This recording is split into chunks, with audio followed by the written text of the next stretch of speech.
নমস্কার দর্শক। প্রতিটি জামরুল গাছে এখন ফুল আসবে। আর ফুল আসার সময় আমাদের এমন কিছু সার, এমন কিছু খাবার গাছে স্প্রে করতে হবে এবং মাটিতে ব্যবহার করতে হবে, যেন সেই ফুলগুলো সুস্থ হয়, সতেজ হয়, ফুল না ঝরে এবং সেই ফুল থেকে ভালো পরিমাণে ফলের সৃষ্টি হয়। মার্চ মাস জামরুল গাছে কিন্তু ফুল আসা স্টার্ট হয়ে গিয়েছে। কিছু কিছু গাছে আবার ফুল অনেকটা বড় হয়ে গিয়েছে এবং কিছু কিছু গাছে নতুন করে ফুল আসবে। মানে রোদের তাপ যত বাড়ে জামরুল গাছে তত বেশি পরিমাণে ফুল আসে। তাই যে গাছে ফুল এসেছে, যে গাছে ফুল আসবে, সব ধরনের গাছে কিন্তু আমরা এক ধরনের পরিচর্যা করতে পারবো। তো এই অবস্থাতে প্রথমে যে কাজটি আমাদের করতে হবে সেটি হচ্ছে ভালো মানের একটি সার গাছকে দিতে হবে, যেন সে পুষ্ট থাকে এবং ভালো পরিমাণে বেশি পরিমাণে ফুল নিয়ে আসতে পারে। তো দর্শক, এখন প্রতিটা জামরুল গাছে আমরা যে খাবারটি দিতে পারবো তার নাম হচ্ছে ভালো একটি potassium, phosphorus, zinc, boron, magnesium এবং ক্যালসিয়ামযুক্ত খাদ্য। আমরা কিছুটা খাবার টবের মাটিতে দিয়ে দেব, কিছুটা খাবার গাছে স্প্রে করে দেব। দর্শক, দেখতে পাচ্ছেন আমার এই গাছটি খুব ক্ষুদ্র ক্ষুদ্র ফুলগুলো এখনো এখনো নতুন করে শাখা গজাচ্ছে বা সেই শাখার আড়ালে নতুন নতুন ফুল দেখা যাচ্ছে। এই যে অবস্থাটি, এই অবস্থাতে কিন্তু আমাদের প্রথমে দিতে হবে পটাশিয়াম, ফসফরাস, বোরন এবং জিঙ্ক জাতীয় খাবার। আমি যদি এখানে পটাশিয়াম, ফসফরাস এবং বোরন, জিঙ্ক জাতীয় খাবার দিয়ে দিতে পারি, এই ফুলের সংখ্যা কিন্তু অটোমেটিকলি বাড়তে শুরু করবে। তো চলুন দেখা যাক মাটিতে কি ব্যবহার করব এবং গাছে কি কি স্প্রে করব। আমি যে খাবারগুলো গাছে এখন স্প্রে করব তার মধ্যে একটি হচ্ছে ন্যানো পটাশিয়াম ফসফেট, মানে 005234, ওয়াটার সলিউবল। 1 লিটার জলে আমি নিয়ে নেব মাত্র 2 গ্রাম। সেই সঙ্গে বোরন 1 লিটার জলে 1 থেকে 1.5 গ্রাম নিতে পারবেন। ঠিক আছে। আর থার্ড হচ্ছে আমাদের স্প্রে করতে হবে জিঙ্ক। তো দর্শক, 3টি উপাদান আমি একত্রে মিশিয়ে স্প্রে করব না। আমি এখন জিঙ্ক বাদ দিয়ে এই দুটো উপাদান একত্রে মিশিয়ে স্প্রে করব। তাহলে 2 গ্রাম পটাশিয়াম ফসফরাস এবং 1 গ্রাম বোরন 1 লিটার জলে মিশিয়ে এখন যদি আপনারা গাছে স্প্রে করেন, ফুলের সংখ্যা বাড়বে এবং সে সমস্ত ফুল পুষ্ট এবং সতেজ থাকবে।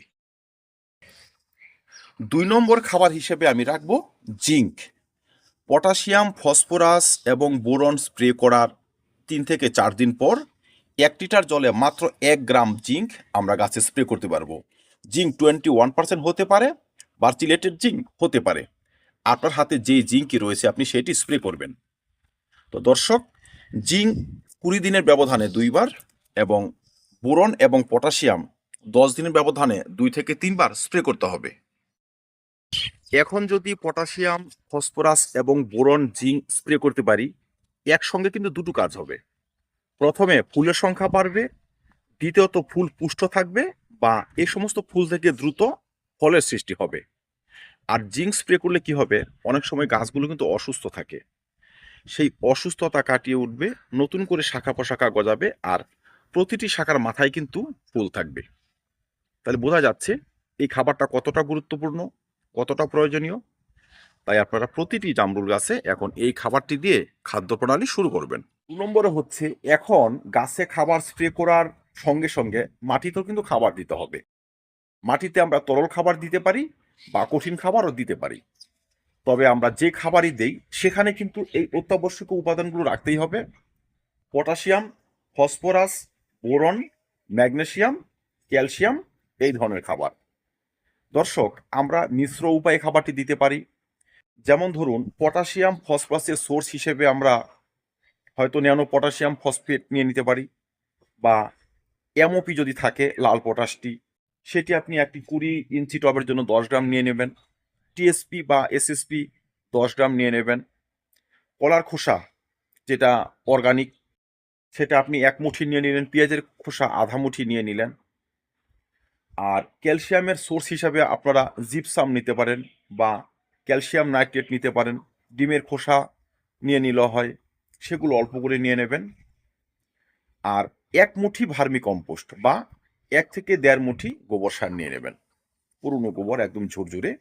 সর্ষের খোল 10 গ্রাম নিয়ে নেবেন এবং হাড় গুঁড়ো 10 থেকে 15 গ্রাম নিয়ে নেবেন বা 20 গ্রাম নিয়ে নেবেন।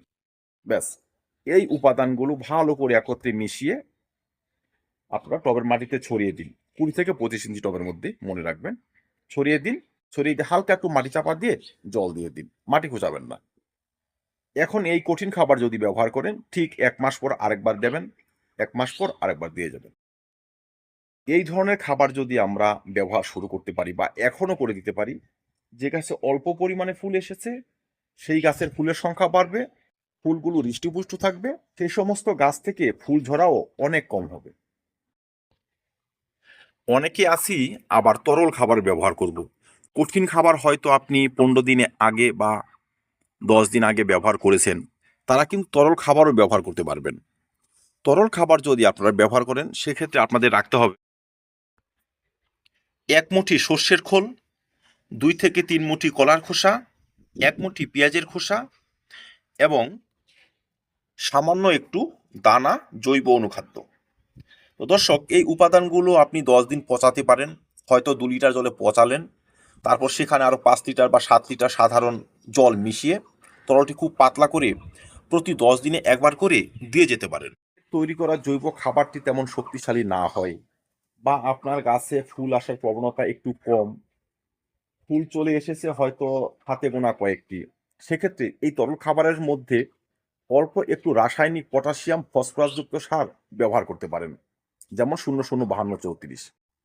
যে তরলটি আমরা তৈরি করেছি সেই তরলটির মধ্যে আপনি হয়তো 10 থেকে 15 গ্রাম পটাশিয়াম, 5 গ্রাম এই বোরন যদি আপনারা দিয়ে দেন, সেখান থেকে 1 লিটার 1.5 লিটার জল নিয়ে আপনাদের জামরুলের টবে দিয়ে দিন। দেখবেন ধীরে ধীরে ফুলের সংখ্যা বাড়তে শুরু করেছে। আর যে সমস্ত গাছে ফুল ঝরার প্রবণতা বেশি, সেই সমস্ত গাছের ফুল ঝরাও কমতে শুরু করেছে। দর্শক, মনে রাখবেন, সময় এখনো আছে। আমরা জামরুল গাছে যদি এখন থেকেও ভালো যত্ন করতে পারি, তার প্রপার পুষ্টিটুকু দিতে পারি, সেক্ষেত্রে কিন্তু জামরুলের ফুল ঝরা কমানো যাবে, বেশি পরিমাণে ফলকে গাছে ধরে রাখার মতো ক্যাপাসিটি তৈরি করা যাবে। আর নয়তো লেবু এবং আমের মতো প্রতিটা জামরুল গাছ আবার ন্যাড়া হয়ে যাবে। কিছু কিছু জামরুল গাছের পাতা এতটাই খারাপ বা এতটাই বিবর্ণ যে এ সমস্ত গাছে যদি আদৌ ফুল আসে, সেই ফুল থাকবে তো, ফলে পরিণত হবে তো, সেই বিশ্বাস কিন্তু আমরা নিজেই পাচ্ছি না। আর আমরা তো জানি যে গাছের পাতা হলদেটে, সাদাটে, ক্লোরোসিসে আক্রান্ত, সে সমস্ত গাছে ফুল এসেও কোনো লাভ হয় না, সেই ফুল ঝরে যায়, ফলে পরিণত হয় না। সেই সমস্ত গাছ থেকে ভালো পরিমাণে ফুল এবং ফলন পাওয়ার জন্য আমাদের ব্যবহার করতে হবে ম্যাগনেসিয়ামযুক্ত খাদ্য। অন্যান্য গাছের মতো জামরুলের পাতাও হলুদ হয়ে যায়, জামরুলের পাতাও পুড়ে যায়, জামরুলের পাতাও ক্লোরোসিসে আক্রান্ত হয়ে যায়। যে গাছের পাতা ক্লোরোসিসে আক্রান্ত হয়, সেই গাছে ফুল এলেও সেই ফুল ঝরে যাবে। তাই আমরা যে কঠিন খাবার ব্যবহার করেছি, সেই খাবারের মধ্যে 1 চামচ ম্যাগনেসিয়াম খাদ্য, যেমন এপসম সল্ট রাখতে পারি, বা 3 থেকে 4 গ্রাম এপসম সল্ট 1 লিটার জলে গুলে গাছে স্প্রে করতে পারি 15 থেকে 20 দিনের ব্যবধানে মাত্র 2 বার। তবে পাতার রং সবুজ হয়ে আসবে, ফুলের কোয়ালিটি ভালো হবে, সেই ফুল গাছে ধরে থাকবে। তো দর্শক, আপনাদের যাদের গাছেই দেখবেন পাতাগুলো কোনো হলদেটে, অপুষ্ট অপুষ্ট মনে হচ্ছে, আপনারা যে কঠিন খাবার ব্যবহার করবেন, সেই খাবারের সঙ্গে ম্যাগনেসিয়ামযুক্ত খাদ্যটি একটু দিয়ে দেবেন। বা কঠিন খাবার ব্যবহারের পরেও কিন্তু টবের মাটিতে 1 চামচ এপসম সল্ট ছড়িয়ে দিতে পারেন, জল দিতে পারেন। এতে গাছ সুস্থ, সতেজ এবং তরতাজা মনে হবে, আর বেশি বেশি পরিমাণে ফুল এবং ফল নিয়ে আসবে। ভিডিওর শেষে বলবো, এখন প্রতিটা জামরুল গাছে ইনসেকটিসাইড এবং ফাঙ্গিসাইড স্প্রে করতে হবে। কারণ এখন যদি গাছে কীটের আক্রমণ বেড়ে যায়, বিশেষ করে সাদামাছি, চোষক পোকা, সেক্ষেত্রে কিন্তু দেখবেন এই পাতাগুলো পুড়তে শুরু করবে, মানে শুকিয়ে যেতে শুরু করবে, ফুল অপুষ্ট থাকবে এবং ফুল ঝরে যাবে, ফুটার আগে ফুল ঝরে যাবে বা ফুটন্ত অবস্থাতে ঝরে যাবে। এই সময় যে সমস্ত কীটনাশকগুলো ভালো কাজ করবে এর মধ্যে একটি হতে পারে ইমিডাক্লোরোপিড, আর ছত্রাকনাশকের মধ্যে ব্যবহার করতে পারেন অ্যান্ট্রাকল বা সাফ পাউডার। বাংলাদেশের বন্ধুরা ব্যবহার করবেন মেনসার। আপনারা প্রফিনাফস সাইপারমেট্রিন গ্রুপের যে কোনো কীটনাশক ব্যবহার করতে পারেন। ব্যবহার করতে পারেন নিম তেল, হাতে বানানো নিম তেল এখন ব্যবহার করা যায়। তো দর্শক, যে ধরনের খাবারগুলো ব্যবহার আমি করি সেই সবই বললাম। এই ধরনের খাবার ব্যবহার করলে মোটামুটি ভালো পরিমাণে ফল হয়, আমার কাছে ভালো পরিমাণে ফলন হয়। আর আপনারা যদি এখন থেকে এই সমস্ত খাবার ব্যবহার করেন, আশা রাখছি আপনাদের প্রতিটা গাছে সুস্থ ফুলের জন্ম হবে, সেই সমস্ত ফুল থেকে বেশি বেশি পরিমাণে ফলের সৃষ্টি হবে। আর কীটনাশক এবং ছত্রাকনাশক যদি আপনারা প্রথম থেকে স্প্রে করতে পারেন, ওই যে কীটের আক্রমণে, চোষক পোকার আক্রমণে ফুল সম্পূর্ণ ঝরে যাওয়া, ছত্রাকের আক্রমণে ফুল সম্পূর্ণ হলুদ হয়ে যাওয়া বা গাছ থেকে খসে পড়া, সেই সমস্যাগুলো কিন্তু আসবে না। আর বহু ক্ষেত্রে ফুল ফুটন্ত অবস্থাতে আমরা সেই সমস্যাগুলো লক্ষ্য করি, তখন কিন্তু আর কিছু করারও থাকে না। তাই ফুল ফুটার আগে বা ফুল আসার এই সময় এই ধরনের খাদ্য, এই ধরনের কীটনাশক এবং ছত্রাকনাশক দিয়ে যত্ন শুরু করুন। তো ধন্যবাদ দর্শক, দেখা হবে অন্য ভিডিওতে অন্য কোনো টপিক নিয়ে। ভিডিওটি ভালো লাগলে লাইক এবং শেয়ার করবেন, চ্যানেলটি সাবস্ক্রাইব করে পাশে থাকবেন। ভিডিওটি দেখার জন্য অসংখ্য ধন্যবাদ।